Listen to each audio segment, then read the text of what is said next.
그렇게 흔들리던 삼성전자가 오늘 아침 다시 고개를 들었습니다. 그런데 이 반등의 불씨는 우리 시장이 아니라 바다 건너에서 날아왔습니다.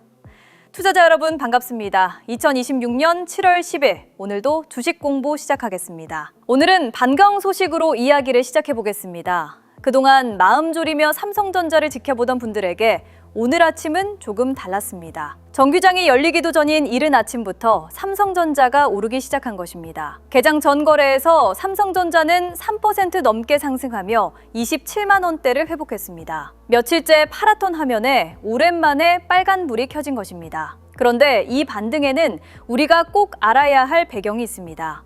그 배경을 알고 나면 오늘의 상승이 조금 다르게 보일 겁니다. 오늘 아침 삼성전자를 끌어올린 힘은 우리 안에서 나온 게 아니었습니다. 바로 간밤 미국 증시에서 날아온 소식이었습니다. 지난밤 미국에서 반도체주들이 일제히 강세를 보인 것입니다.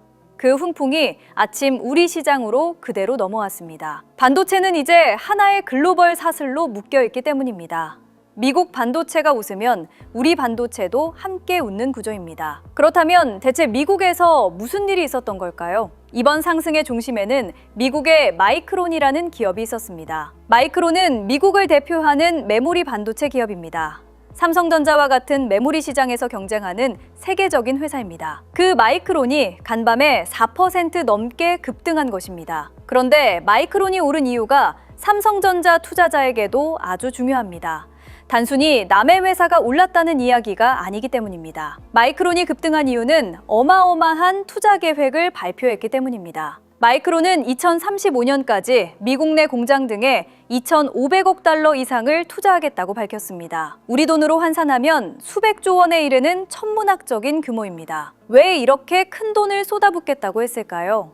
바로 인공지능 수요 증가에 대응하기 위해서입니다. 즉 앞으로 메모리 반도체가 엄청나게 필요해질 것이라고 시장이 판단한 것입니다. 여기서 중요한 질문이 나옵니다. 경쟁사인 마이크론이 투자를 늘린다는데 왜 이게 삼성전자에 좋은 소식일까요? 얼핏 생각하면 경쟁자가 강해지는 것이니 나쁜 소식처럼 보일 수도 있습니다. 하지만 조금 더 깊이 들여다보면 이야기가 달라집니다. 마이크론이 수백조 원을 투자한다는 것은 그만큼 메모리 시장의 미래를 밝게 본다는 뜻입니다. 업계 전체가 앞으로 크게 성장할 것이라는 강력한 신호인 셈입니다. 이런 말이 있습니다. 밀물이 들어오면 항구에 있는 모든 배가 함께 떠오른다는 말입니다. 메모리 시장이라는 바다에 밀물이 들어오고 있습니다. 그 밀물은 인공지능이라는 거대한 흐름입니다. 마이크론의 대규모 투자는 그 밀물이 진짜라는 것을 증명한 셈입니다.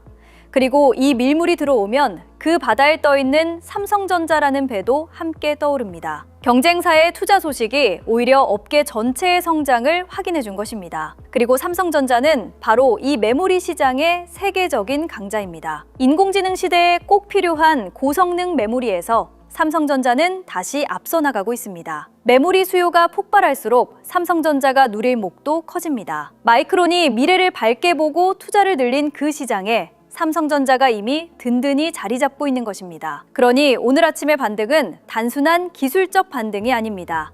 업황에 대한 기대가 되살아난 의미 있는 반등인 것입니다. 오늘 아침 훈풍은 마이크론 하나만의 이야기가 아니었습니다. 간밤 미국에서 여러 반도체 관련 기업들이 함께 올랐습니다. 브로드컴이 3% 넘게 올랐고 인텔도 2% 넘게 상승했습니다.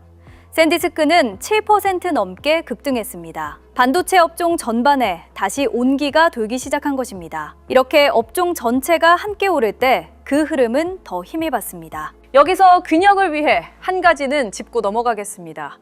간밤 미국에서 모든 반도체주가 오른 것은 아니었습니다. 인공지능 반도체의 대표주자인 엔비디아는 오히려 5% 넘게 하락했습니다. 반면 또 다른 기업 AMD는 5% 넘게 올랐습니다. 같은 반도체 안에서도 종목마다 방향이 엇갈린 것입니다. 이건 무엇을 의미할까요? 시장이 인공지능이라는 큰 방향은 밑돼 종목은 선별하기 시작했다는 뜻입니다. 종목마다 방향이 엇갈린다는 것은 투자자에게 중요한 신호입니다. 이제는 반도체라고 해서 다 같이 오르내리는 시대가 아닐 수 있다는 것입니다. 어떤 기업이 진짜 실력을 갖췄는지 옥석을 가리는 눈이 필요해진 것입니다. 그리고 그 눈으로 봤을 때 삼성전자는 어떤 위치에 있을까요? 역대급 실적을 냈고 세계적인 고객사에 부품을 공급하며 메모리 시장을 이끄는 강자입니다. 선별의 시대일수록 오히려 삼성전자 같은 진짜 강자가 돋보이는 법입니다. 오늘 아침에 반등을 제대로 이해하려면 지난 며칠을 돌아봐야 합니다. 사실 삼성전자는 이달 들어 꽤 큰 폭으로 조정을 받았습니다. 역대급 실적을 발표했는데도 주가는 오히려 빠졌습니다. 미국 반도체주의 하락과 중동 불안 같은 외부 악재가 겹쳤기 때문입니다. 많은 투자자들이 이 하락에 마음을 졸였습니다. 그런데 오늘 바로 그 외부 요인이 반대로 작동한 것입니다. 여기서 중요한 깨달음이 하나 있습니다. 지난 며칠 삼성전자를 끌어내린 것도 외부 요인이었고 오늘 끌어올린 것도 외부 요인이었습니다. 미국 반도체주가 빠질 때는 함께 빠졌고 오를 때는 함께 올랐습니다. 이 말은 곧 그동안의 하락이 삼성전자 자체의 문제가 아니었다는 뜻입니다. 외부 바람에 잠시 흔들렸을 뿐 삼성전자라는 나무의 뿌리는 그대로였던 것입니다. 바람이 방향을 바꾸자 나무는 다시 곧게 선 것입니다. 그렇다면 이런 상황에서 투자자는 어떻게 바라봐야 할까요? 가장 먼저 기억할 것은 하루의 등락에 일희일비하지 않는 것입니다. 어제의 하락도 오늘의 반등도 모두 외부 바람에 따른 것이었습니다. 그 바람은 언제든 또 방향을 바꿀 수 있습니다. 그러니 오늘 올랐다고 무작정 흥분할 것도 내일 빠진다고 겁먹을 것도 아닙니다. 중요한 것은 바람이 아니라 나무의 뿌리가 튼튼한 겁니다. 그렇다면 삼성전자라는 나무의 뿌리는 어떨까요? 이번에 역대급 실적으로 그 뿌리가 튼튼함을 이미 증명했습니다. 인공지능 시대의 핵심인 메모리 시장에서 확실한 강자로 자리 잡고 있습니다. 경쟁사조차 수백조 원을 투자할 만큼 이 시장의 미래는 밝습니다. 이런 뿌리를 확인했다면 하루의 바람에 크게 흔들릴 이유가 없습니다. 투자자가 봐야 할 것은 흔들리는 잎사귀가 아니라 깊은 뿌리입니다. 물론 오늘 하루 올랐다고 해서 모든 게 끝난 것은 아닙니다. 반등이 하루로 그칠지 추세로 이어질지는 아직 알 수 없습니다. 간밤 미국에서는 금리를 둘러싼 신중한 목소리도 나왔습니다. 인공지능 수요가 물가를 자극할 수 있다는 우려도 있었습니다. 그래서 오늘의 반등을 곧바로 안심으로 받아들이기는 이릅니다. 하지만 적어도 업황에 대한 기대가 살아있다는 것은 분명히 확인됐습니다. 한 가지 짚고 싶은 것이 있습니다. 사실 이런 반등장에서 오히려 더 조심해야 할 것이 있습니다. 바로 조급함입니다. 어제까지 하락에 겁먹던 사람이 오늘 반등을 보면 마음이 급해집니다. 지금이라도 올라타야 하는 것 아닌가 하는 조급함입니다. 그 조급함에 무리하게 뛰어들었다가 다시 바람이 바뀌면 크게 흔들릴 수 있습니다. 반등장일수록 오히려 차분함이 필요한 이유입니다. 이번 주에는 또 하나 눈여겨볼 소식이 있었습니다. 미국 상무장관이 삼성전자와 같은 기업들의 미국 내 생산 확대를 촉구한 것입니다. 이건 양날의 검처럼 보일 수 있습니다. 미국에 공장을 더 지으라는 압박으로 읽힐 수도 있기 때문입니다.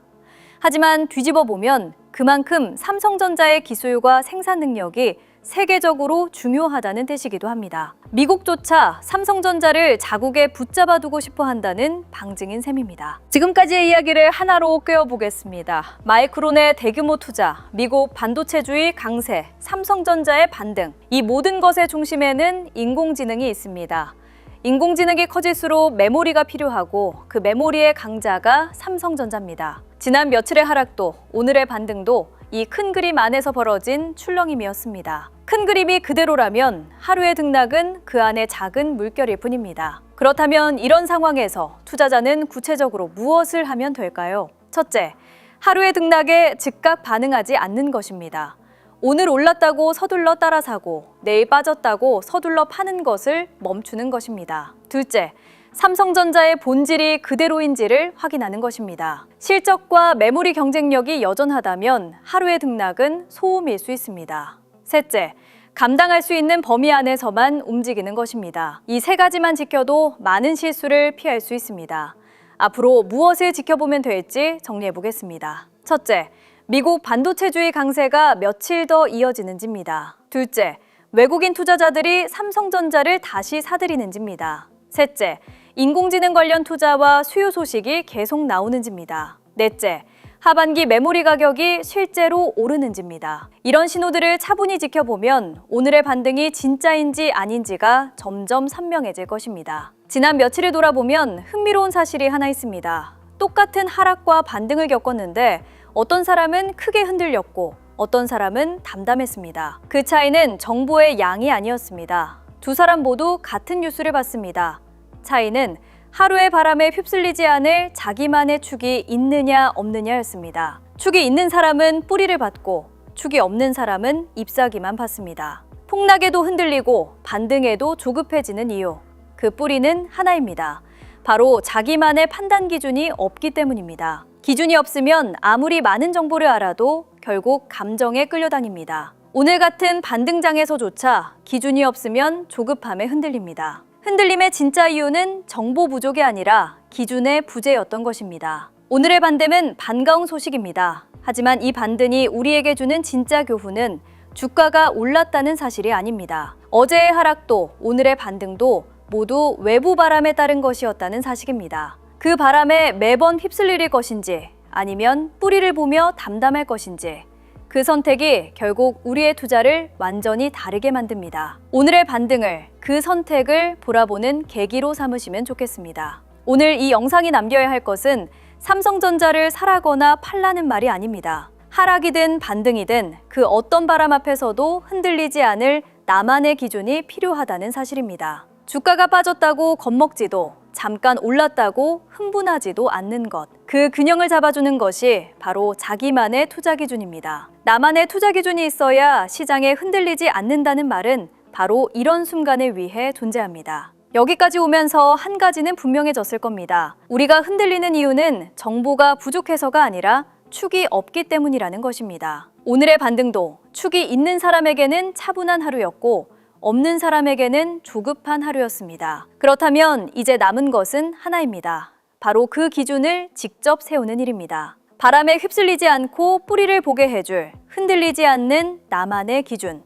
바로 지금 이 순간 여러분은 그 기준을 세울 준비가 되셨나요? 자, 여기서 투자자분들한테 솔직히 말씀드리겠습니다. 오늘 보여드린 이런 속사정, 다음 경기가 뭔지, 거기서 난 어디쯤 서 있는지 이런 걸 큰손들은 진작에 들여다보고 조용히 자리를 잡아둡니다.